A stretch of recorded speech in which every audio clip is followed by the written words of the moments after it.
Bismillahirrahmanirrahim. Assalamualaikum warahmatullahi wabarakatuh. Hari ini saya akan melanjutkan materi mengenai JavaScript ya. Jadi hari ini saya akan membahas mengenai variabel ya, penggunaan variabel pada JavaScript. Jadi cara kerjanya variabel itu, kita bisa menganggap variabel itu seperti kotak ya, berisikan nilai data, bisa string, integer, dan sebagainya. Contohnya ini ya, name, saya kasih nilainya John ya. John ini berupa string. Kemudian variabel number, ini saya kasih nilai berupa 24 itu integer ya. Untuk mendeklarasikan variabel cukup tulis ini ya, let variable name sama dengan nilai ya. Jadi di sini kita memberikan nilai John ini kepada variabel name ya. Di let namanya diisi dengan nilai John seperti itu. Nah, kalau perumpamannya seperti ini ya, tulisan John ini kita masukkan ke kotak namanya name gitu. Variabel sangat mudah untuk digunakan ya. Jadi seperti yang kita lihat di bawah ini, saat variabel name diberi nilai John, maka ketika kita lakukan seperti yang minggu lalu ya, console log untuk menampilkan ini name dari variabel name, maka yang akan tampil adalah dia akan mencetak string John ini ya. Kemudian kalau yang kita cetak itu variabel, kita tidak usah kasih petik ya, nggak usah pakai kutip. Karena kalau dikasih kutip seperti ini, yang penafsirannya dia adalah sebagai string ya. Dia akan menafsirkan sebagai string name ya. Akhirnya nyetak name gitu ya. Padahal yang kita maksud John ini ya, yang kita maksud itu variabel. Nah, kalau variabel berarti tidak usah tanda kutip gitu ya. Kemudian variabel dapat digunakan seperti string dan integer yang sudah kita pelajari. Nilai yang diberikan ke variabel dapat digabungkan dengan string lain ya. Sama seperti yang tadi ya, yang kemarin kita bahas ya. Jadi kayak 1 ditambah 6 gitu ya, jadi 16 ya. Itu kalau kita mengombinasikan string gitu ya. Nah, kalau yang dalam contoh ini, contohnya name kait ini ya, name. Kemudian sini ada Mister ditambah kait ya, jadi Mister kait. Kemudian number itu 11. Kemudian di sini numbernya integer ya, 11 ditambah integer 5 maka jadi 16 gitu. Oke. Kemudian kenapa kita menggunakan variabel? Jadi dalam praktiknya kalian harus menggunakan banyak nilai yang berbeda ya, sehingga variabel itu membantu kita untuk biar nggak melakukan kesalahan gitu ya saat menangani atau memperbarui nilai. Jadi yang pertama, mudah untuk mengetahui apa yang direpresentasikan nilainya. Contohnya variabel kayak saldo, kemudian pengeluaran, pemasukan, dan sebagainya. Kemudian data dapat digunakan di berbagai tempat. Kemudian kelebihan yang ketiga adalah data dapat dengan mudah diganti. Manfaat dari variabel, nah ini ya, mari kita lihatkan contoh. Jadi di sini ada selamat pagi Mr. Kite. Ini selamat pagi Mrs. Robinson, selamat pagi Miss Jackson. Nah, di sini kan selamat pagi ditulis berkali-kali ya. Nah, ini kalau pendek nggak masalah, kalau panjang gimana ya. Jadi misalkan ini saya ganti dengan suatu variabel ya, karena dia berulang-ulang. Let text itu selamat pagi, ya udah tinggal teks gitu ya. Jadi diganti dengan variabel. Kemudian aturan penamaan variabel. Jadi ada beberapa hal ya. Jadi kalian dapat memilih nama apapun untuk variabel, tapi sebaiknya buat nama yang sederhana dan mudah dipahami. Jadi kalian juga dapat mengikuti beberapa aturan untuk pengetikan nama variabel dalam JS, seperti format penulisan camel case, odd number, good morning. Nah, merujuk pada contoh di bawah ini, coba gunakan nama yang sesuai. Ini ya contohnya baik, sum, odd number ya. Yang bisa menyebabkan error itu kayak satu number ya, dimulai dengan angka ya. Kemudian ini variabel thing, nggak ngerti apa, nanti tidak deskriptif ya, tidak menggambarkan apa isinya ya. Nah, sama dengan kalian buat variabel namanya sesuatu ya, kan sesuatu apa itu sesuatu. Nah, kalau sudah jelas kayak saldo, pemasukan, pengeluaran, keuntungan, nah harga jual, harga beli, nah itu kan jelas ya. Atau jumlah, nah ini kan kayak ini sum, jumlah ya, jelas menggambarkan apa isinya gitu. Kemudian mengupdate variabel, jadi kalian dapat mengupdate nilainya ya, jadi nilainya bisa diganti, nggak paten nilainya, jadi bisa diganti. Jadi kalian dapat mengupdate nilai variabel kalian ketika kalian menetapkan nilai baru ke variabel yang telah kalian berikan nilainya. Nilai baru tersebut akan menggantikan nilai yang lama.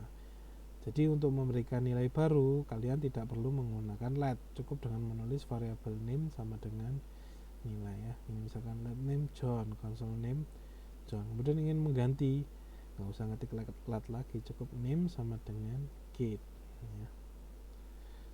Seperti itu. Nah, ini kalau ilustrasinya ya. Jadi seperti kita punya kotak name, kemudian isinya John, kita tukar dengan yang namanya Kate gitu. Lihat gambar proses perbaruan nilai variabel di bawah. Kode akan dipanggil secara berurutan dari atas. Jadi nilai variabel akan diupdate dengan nilai yang ditetapkan paling akhir ya. Karena memang eksekusi program kan selalu dari yang paling awal ya, paling atas ke bawah. Nah, misalkan let number 7, nilai numbernya 7, kemudian diganti nilainya jadi 9, maka berapa nilainya sekarang? Number itu berarti 9. Kemudian diganti lagi numbernya 10, maka berapa nilai number sekarang? Nilainya adalah 10 gitu ya. Oke, kemudian mengupdate variabel ya. Jadi bagaimana cara menambahkan 3 ke nilai variabel number yang telah dideklarasikan. Seperti gambar di bawah ini, kalian dapat menetapkan number plus 3 ke variabel number. Dengan cara ini hasil kalkulasi akan ditetapkan ke variabel sisi kiri. Nah, ini contohnya let number 2. Nah, misalkan saya ingin 2 ini saya tambahkan 3, ya udah number sama dengan number plus 3 gitu ya. Sederhana. Ini sudah sering dilakukan di pemrograman komputer 1 ya, di Python. Sama saja. Nah, alurnya jadi pada gambar di bawah ini jadi akan ditunjukkan ya, jadi eksekusinya kan dari atas ke bawah ya. Jadi seperti tadi, let number 2, berapa nilainya number 2, dan number sama dengan number plus 3, maka nilai numbernya berapa? Tadi kan 2 ditambah dengan 3, jadi nilai number yang paling akhir adalah berapa? 5 itu ya. Kemudian shorthand, penulisan singkat. Nah, daripada kalian ribet number sama dengan number plus 3, mending dipersingkat ya. Jadi shorthand ini sini x sama dengan x plus 10 ya. Cukup menulis x plus sama dengan 10. Jadi increment ya, dia bertambah 10. Ini juga sering dilakukan di Python ya. Oke, itu juga berlaku untuk pengurangan, perkalian, pembagian, sama modulo. Kemudian apa itu konstan ya, selalu ya. Jadi di setiap pemrograman itu ada variabel, ada konstanta. Jadi di sini konstan mirip dengan variabel tetapi tidak dideklarasikan dengan let ya. Jadi cara menentukan konstan adalah dengan menggunakan kata kunci const name, nama konstantanya, kemudian nilai yang diberikan. Nah, apa sih perbedaannya konstanta dengan variabel?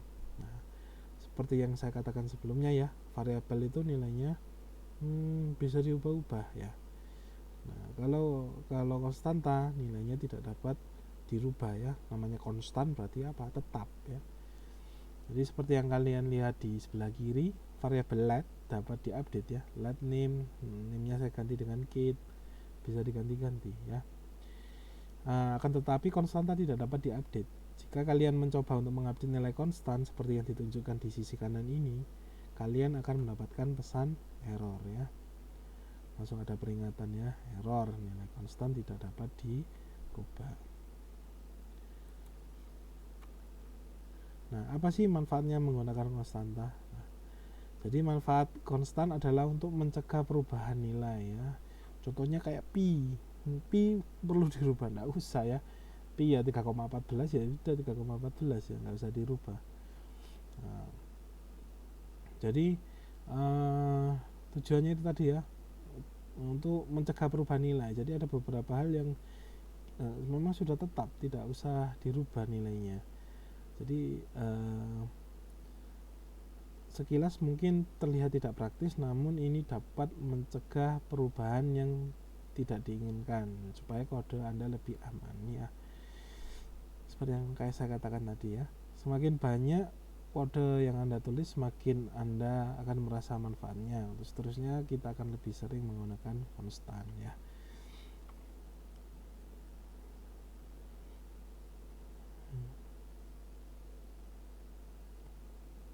Oke.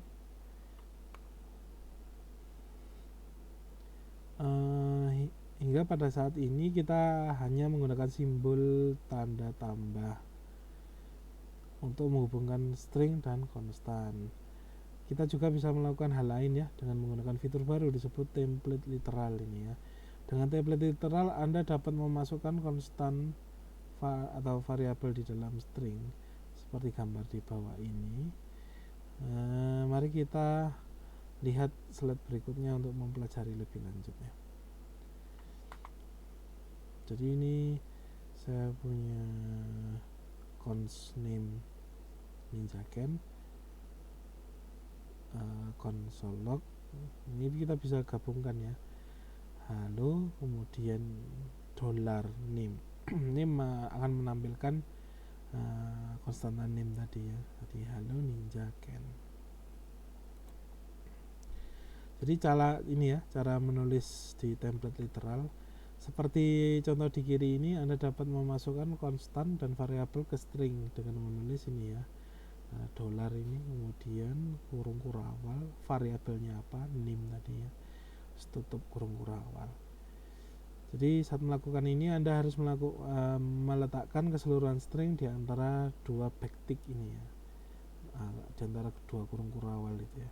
Anda juga dapat memasukkan beberapa variabel dan konstan seperti yang ditampilkan di contoh yang kanan. Jadi ini ya contohnya $name, kemudian berusia, $age ya untuk konstanta umur, kemudian tahun. Jadi outputnya ini, Ninjaken berusia 14 tahun. Mungkin ini akan sangat berguna ya pada saat kalian sudah mengolah data di database gitu. Ini ya sudah ngerti semua untuk cara mengetikkan backtick tadi ya, atau kurung kurawal.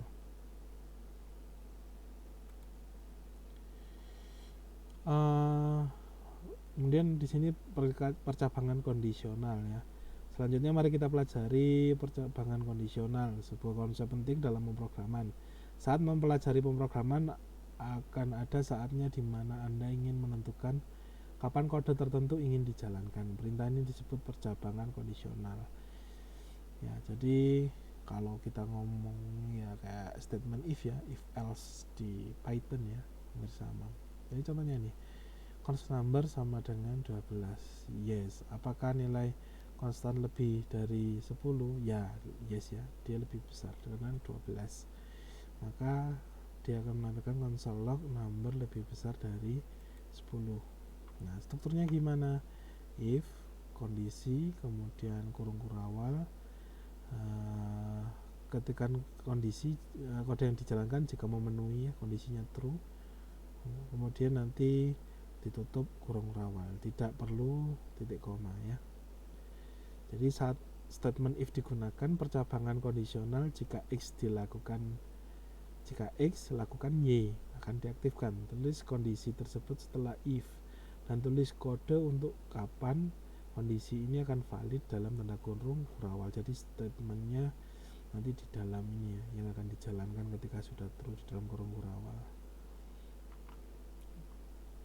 Ini contohnya tadi ya, const number 12, kemudian if, jadi apa? Ketika number melebihi 10, apa yang dilakukan? Number lebih besar dari 10. Jadi kalau ditulis const number sama dengan 12, if number lebih besar dari 10, nulisnya begini. Kemudian tanda kurung kurawal ini akan jadi outputnya kalau memenuhi, maka number lebih besar dari 10 ya, outputnya ini nanti.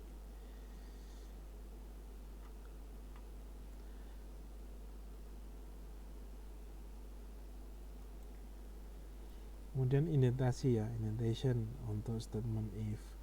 Saat menulis statement if, pastikan untuk membuat indentasi ya, cara ini ya, tab.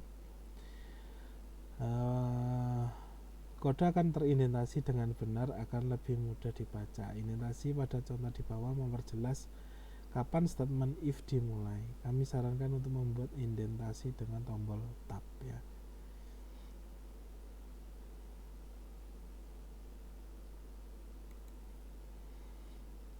Kemudian mencetak conditional expression.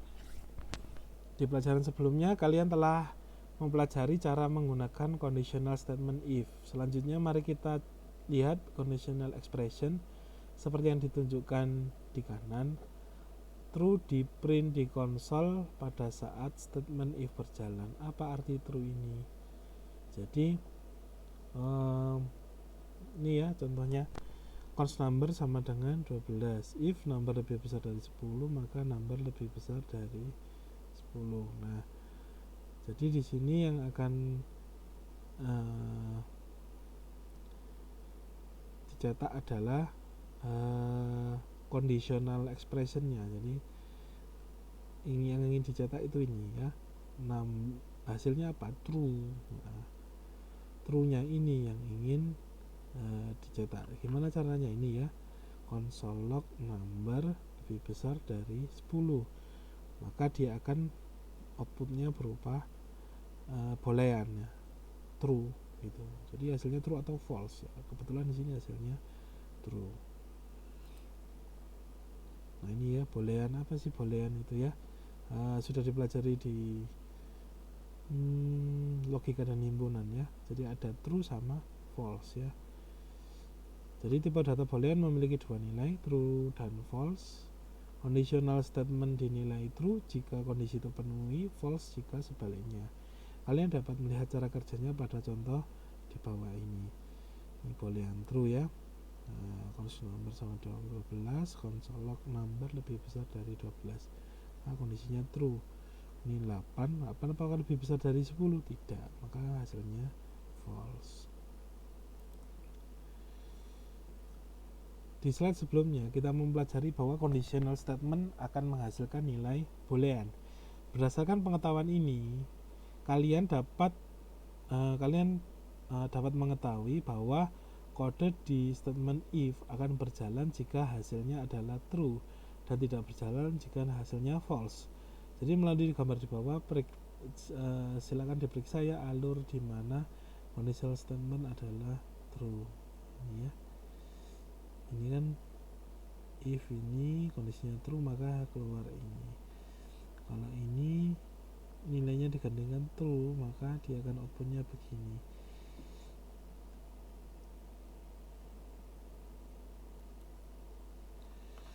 Kemudian perbandingan nilai.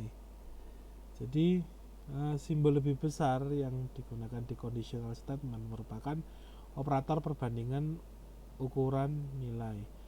Untuk A kurang dari B, berarti ini ya, A kurang dari B, statementnya akan menjadi true jika A sama dengan atau lebih besar dari B, dan statement akan menjadi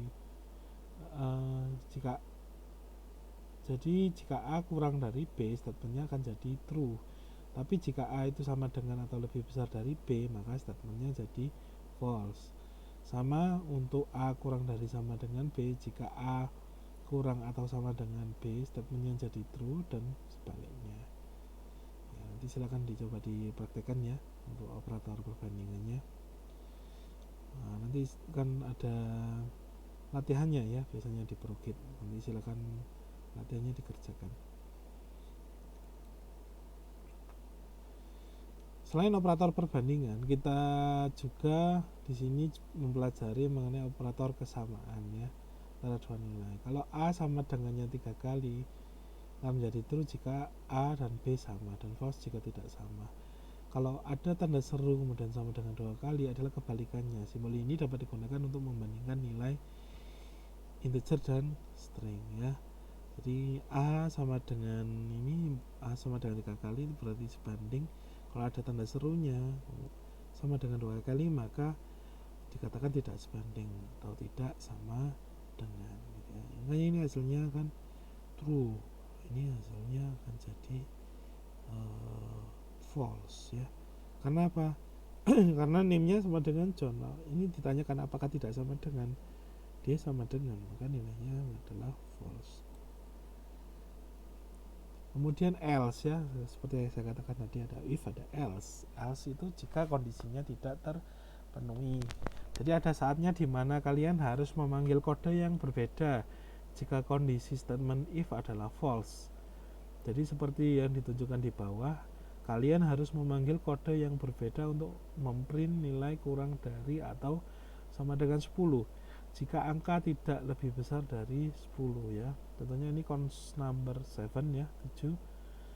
Apakah constant number lebih besar dari 10? Jika iya, maka akan outputnya lebih besar dari 10. Jika tidak, maka ada outputnya lain, yaitu lebih kecil dari 10. Struktur statement else seperti yang pada contoh di bawah ini. Dengan menggabungkan statement else dan if, kalian dapat membuat control flow ya, pengontrolan alur, seperti jika X lakukan Y, jika tidak lakukan Z. Jika kondisi statement if adalah false, code di statement else akan berjalan ya. Jadi jika kondisinya memenuhi maka ini ya, jika tidak maka lakukan yang ini, begitu. Menulis kode di statement else ya. Jadi mari kita lihat contoh kode yang menggunakan else. Gambar kiri kita hanya menggunakan statement if untuk menentukan hasil apakah nilai constant number lebih besar dari 10, sedangkan di gambar kanan adalah contoh cara melakukan hal yang sama dengan satu expression kondisi menggunakan statement else ya, lebih ringkas. Jadi constant number sama dengan 7, jika lebih besar dari 10 maka tampilkan ini, jika kurang dari sama dengan 10 maka tampilkan ini ya. Kalau ini yang satunya, dia if number lebih besar dari 10 maka tampilkan ini, jika tidak, nah ini lebih singkat ya, mencolok number lebih kecil atau sama dengan 10. Dengan statement else ini lebih rapi, lebih singkat ya, nggak harus banyak ini. Menambahkan kondisi ya, else if ya, ada if else kemudian ada else if ya. Jadi mari kita lihat cara menambahkan kondisi lebih banyak ke statement if dan else. Misalnya kita akan mempelajari cara menambahkan pengontrolan alur untuk menyertakan kondisi yang tidak lebih besar dari 10 tetapi lebih besar dari 5. Ini contohnya ya. Host number sama dengan 7. Apakah dia lebih besar dari 10? Jika iya maka tampilkan ini, tapi faktanya dia tidak ya. Tapi kemudian ditanyakan kembali, apakah lebih besar dari 5? Iya, maka dia tampil lebih lebih besar dari 5, begitu ya.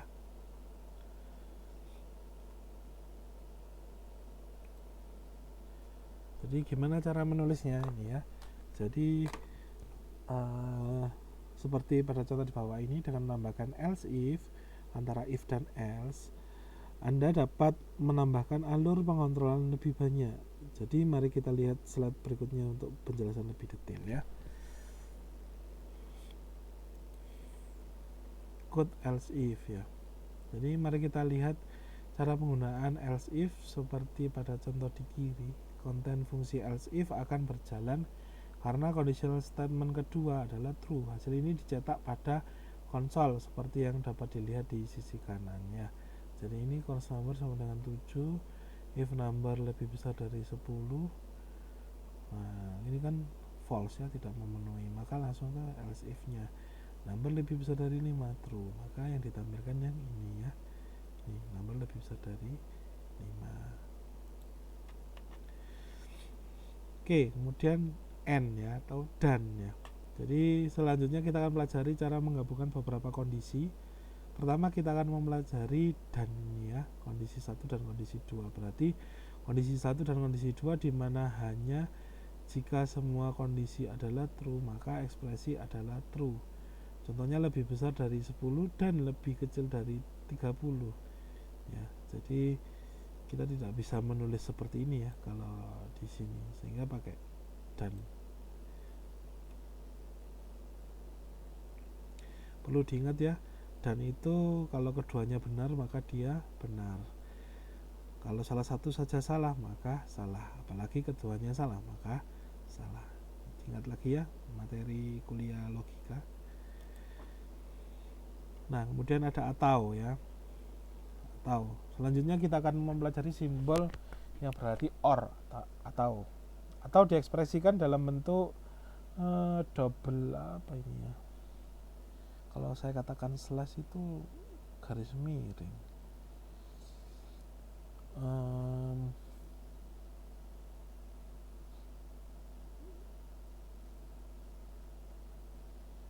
Double mutlak aja ya. Jadi kayak nilai mutlak nilainya. Jadi kondisi 1 atau kondisi 2 berarti ini ya, kondisi 1 atau kondisi 2. Pada kasus ini diantara beberapa kondisi jika salah satunya true maka keseluruhan ekspresi menjadi true. Nah, ini juga sudah di kuliah logika ya. Jadi untuk atau itu salah satu saja benar maka dia akan benar ya. Apalagi dua-duanya benar maka hasilnya juga benar atau true. Tapi kalau dua-duanya salah maka tetap salah. Ini ya contohnya penggunaannya. Jadi contoh ini ya kalau digabung untuk yang dan ya. Jadi number lebih besar dari 10 dan number kurang dari 100. Intinya antara 10 sampai 100, maka dia harusnya jadi true ya. Seperti ini. 10 sampai 100 kan otomatis 2 digit ya. Jadi ini kalau memenuhi 2 ini maka akan hasilnya adalah number berdigit 2. Kemudian ada statement switch. Jadi cara lain menggunakan pengontrolan alur ya. Ini juga sudah dipelajari di bahasa pemrograman lainnya mengenai switch. Jadi cara lain untuk menggunakan pengontrolan alur adalah statement switch. Gambar di bawah ini adalah contoh untuk mendasar alur pengontrolan pada nilai konstan warna yang menyimpan warna lampu lalu lintas. Kalian dapat menggunakan statement switch ketika percabangan kode tergantung pada nilai tertentu. Jadi kita lihat slide berikutnya untuk lebih jelas ya. Nah ini, jadi mari kita lihat cara menulis statement switch. Seperti yang pada di gambar kiri, switch nilai kondisi code adalah struktur statement switch, sedangkan sisi kanan adalah contoh konstan color menjalankan kode yang berbeda tergantung pada nilai color ya. Ini ya penulisannya, switch nilai kondisional kemudian kurung kurawal ya, sama seperti yang tadi. Nah ini const color sama dengan merah. Kemudian ada switch color ya. Jadi kalau merah harus ngapain, kalau hijau harus ngapain gitu ya. Kalau merah berhenti, kalau hijau jalan gitu ya. Kemudian ini kode dapat dibagi dengan menambahkan case ya ke statement switch. Pada contoh di kanan, kata berhenti dicetak jika konstan warna merah. Jadi kami akan menjelaskan break di slide yang berbeda nanti ya untuk breaknya. Jadi cons color ini merah, switch color kalau merah, console lock berhenti gitu ya. Dan ada break. Nanti bisa juga ditambahkan case hijau, console lock jalan gitu ya. Nah ini ya contohnya, merah berhenti, kuning perlahan ya. Ini bisa ditambahkan setiap case-nya. Selain itu, break itu juga sangat penting ya untuk statement switch. Break adalah perintah untuk mengakhiri setiap case di statement switch. Jika tidak ada break, maka kode dari case berikutnya yang cocok juga akan dipanggil ya. Jangan lupa dengan break saat menggunakan statement switch ya, harus ada breaknya. Kalau nggak ada breaknya, dia nggak akan berhenti gitu. Contohnya ini ya, hasil tambah break. Dia di sini case merah berhenti, dia akan mengerjakan yang berikutnya. Maka dengan break maka dia akan sudah berhenti. Ini tulisan perlahannya tidak akan keluar begitu. Jadi statement switch default seperti yang telah kalian pelajari, jika nilai kondisi switch cocok dengan nilai untuk kasus tertentu, bagian kode ini akan berjalan. Namun jika nilai tidak cocok dengan kondisi apapun, maka ada kasus default ya, akan dipanggil. Default mirip dengan else yang digunakan di statement if ya. Contohnya ini constant colornya hitam, ternyata tidak ada di dalam case, maka defaultnya adalah nilai color salah ya. Jadi tetap ada outputnya meskipun tidak memenuhi semua case. Dengan memanfaatkan aspek dari statement switch ini, kalian dapat menggunakan untuk menyederhanakan control flow, alur pengontrolan yang rumit yang akan membutuhkan banyak cabang ya.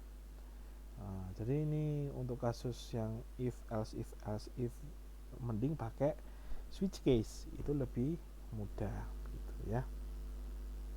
Oke. Sampai sini dulu ya untuk pertemuan kali ini. Silakan dipraktekkan dan dikerjakan ya soal-soal latihan yang ada di Brugit. Baik, terima kasih atas perhatiannya. Assalamualaikum warahmatullahi wabarakatuh.